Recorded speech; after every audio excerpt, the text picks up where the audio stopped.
Eugenia Martín, Madrid, 1962. Cada mañana, desde hace año y medio, piensa en su marido, en aquel maldito trabajo, en el sufrimiento de todos esos días y en los que le seguirán. Teníamos nuestras expectativas, muchos proyectos, se nos vino todo abajo, lamenta en conversación con El Español. Hace referencia a octubre de 2018, al mes en el que falleció Julián Martín, su esposo, de cáncer de pulmón. Fue el primero al que le reconocieron la enfermedad profesional por exposición al amianto, prohibido desde 2003, en Metro, el segundo en morir. De un día para otro, se quedó viuda. A sus 57 años, se le cayó el mundo encima, pero inició su particular pelea. Él los demandó, en referencia a la empresa que gestiona el suburbano. Ahora, la lucha la continuamos mi hija y yo. Nadie podrá devolvérnoslo, pero queremos justicia, asevera. Este lunes 1 de abril se celebrará el primer juicio. Será el primero por la exposición al amianto, producto que causa diferentes enfermedades, mesotelioma, cáncer de laringe, de pulmón o de ovario, asbestosis, el que marcará un precedente. Por eso, los sindicatos de Metro han convocado paros de 4 horas por turno en apoyo a la viuda. Eugenia y su hija le piden a la empresa una indemnización de 400.000 euros por daños y perjuicios. Nosotros nos hemos sentido maltratados y abandonados. Pero lo de mi marido ha sido peor. Estuvo 40 años y fue envenenado, denuncia. Ella no entiende por qué la empresa no asume su responsabilidad, porque no reconocen la negligencia. Por no hablar del trato. Ni siquiera le mandaron una corona de flores cuando murió, confiesa, decepcionada, su vida jamás volverá a ser la misma. Perdió a su marido en circunstancias anormales y, desde entonces, guarda un luto que le pesa como una losa. Cada amanecer es un recuerdo, cada mañana, un yunque que levantar. Es muy triste, espeta, mientras suspira. El juicio del 1 de abril será el primero de los muchos que prevé, como el de la pensión de viudedad. ¿Me voy a tener que pasar toda la vida en pleitos?, se pregunta, quejumbrosa. No hay consuelo posible en su particular malfario. Dada de baja por las consecuencias acarreadas tras la muerte de Julián, su único aliento radica en completar su lucha. Todo esto lo hago por mi marido. Pero, obviamente, si puedo ayudar a que las cosas cambien y otros compañeros se salven, pues bienvenido sea, apostilla, esperanzada, Eugenia, a la entrada del metro. El caso de Julián no es aislado. La Comisión de Investigación de la Asamblea de Madrid sobre la presencia de amianto en el metro, en su informe, denunció que la empresa conocía la situación desde hace más de 2 décadas y que sabía los riesgos que suponía la exposición de los trabajadores a este material tóxico. Que hubo, también, incapacidad, negligencia y ocultamiento, en la gestión del problema. Es más, que dejó a los trabajadores desprotegidos, y hasta llegó a vender trenes a Argentina con este producto cancerígeno en 2002. Por eso, Julián no es, ni será, presumiblemente, el único afectado. Antonio Morán fue el primero que falleció, aunque la enfermedad se la reconocieron después que a mi marido, explica Eugenia. El problema, sin embargo, no acaba ahí. Se ha confirmado la enfermedad por exposición al amianto en otros 2 trabajadores, uno de talleres y otro de reparación de escaleras. Y otros muchos que están por salir, por no hablar de las familias que estábamos en contacto con la ropa, con las cosas que sacaban de allí nuestros maridos. Nos han puesto en peligro, denuncia, indignada. Eugenia y su hija tienen que pasar revisiones. Las consecuencias, a día de hoy, son palpables. Desde que le diagnosticaran la enfermedad a su marido, tanto ella como su hija tienen que pasar revisiones médicas. Hemos estado expuestas a lo mismo que él. Fíjate, puedes haberlo respirado hoy y que los problemas de salud aparezcan 50 años más tarde, anticipa.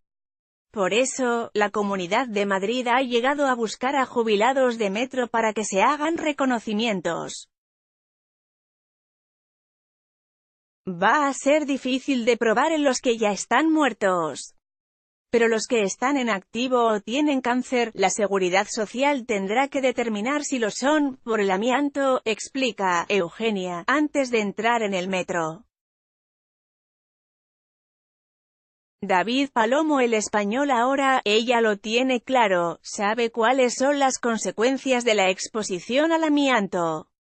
Hace años, sin embargo, no tenía ni idea. ¿Quién se lo iba a decir a Eugenia cuando conoció a Julián en el pueblo de sus padres, en Casa Tejada, Extremadura, y se casó? Los dos, felizmente enamorados, se asentaron en Móstoles para ganarse la vida. Ella, en la administración, como funcionaria, y él, en Metro. Eran una familia con suerte, gozaban de estabilidad laboral y económica, tuvieron una hija investigadora a sus 31 años y prosperaron sin atisbar ningún peligro. Julián, en Metro, fue ascendiendo sin que jamás le informaran ni le dieran mascarillas o trajes apropiados para operar con ese material. Empezó trabajando en subestaciones eléctricas, allí ya había amianto, puntualiza Eugenia. Después pasó por línea, estaciones, taquillas y, por último, entró en mantenimiento de trenes en 1987. El problema, cuando hacían reparaciones de los trenes, estaban con las piezas y las puertas abiertas. El ambiente estaba contaminado de amianto. Pero no solo ellos, también los familiares. Es como ocurrió en Uralita, en Getafe, donde quedaron, por el mismo motivo, afectados los trabajadores y las familias.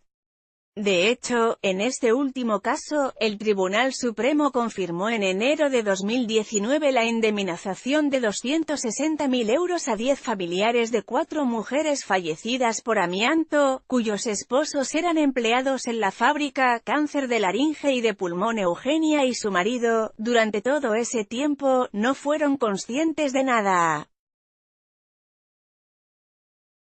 Pero, en 2010, les llegó el primer aviso.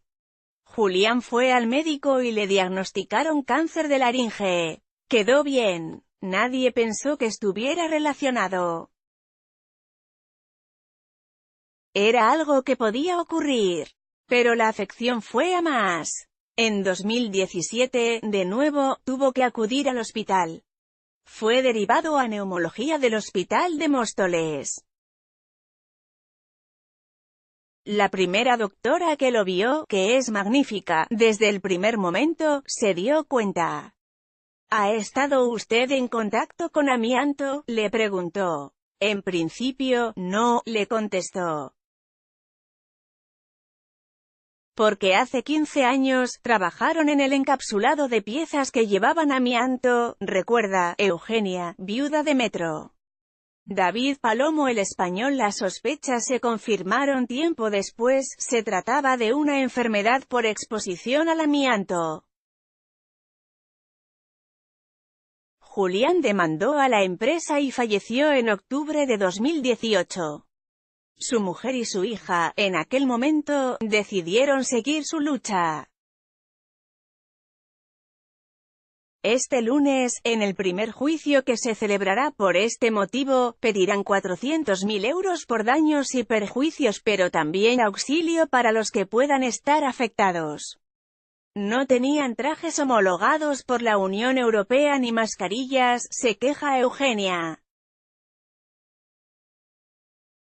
Todo, a pesar de que, según la Comisión de Investigación, Metro conocía desde 1991 que en sus instalaciones existía material tóxico y que, en 2003, según documentos internos, todavía había amianto en 115 trenes. Nos hemos sentido abandonados y desprotegidos, se lamenta Eugenia.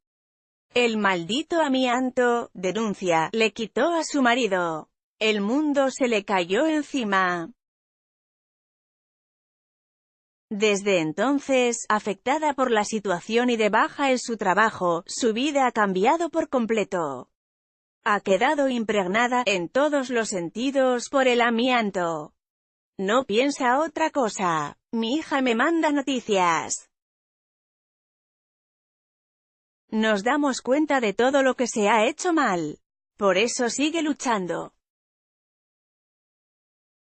Nadie le podrá devolver a su marido, pero el juicio de este lunes puede sentar un precedente. Los trabajadores de Metro, en apoyo a Eugenia, tienen programados paros de 4 horas. No quieren que les ocurra lo mismo. La empresa ha programado un plan de desamiantado que tiene que finalizar en 2025. ¿Tarde? Quizás para algunos lo sea. Eso se empezará a dilucidar a partir de este lunes. Con Eugenia como abanderada de la causa y 2 fallecidos, Antonio y su marido, por ese maldito material que jamás tenían que haber inhalado.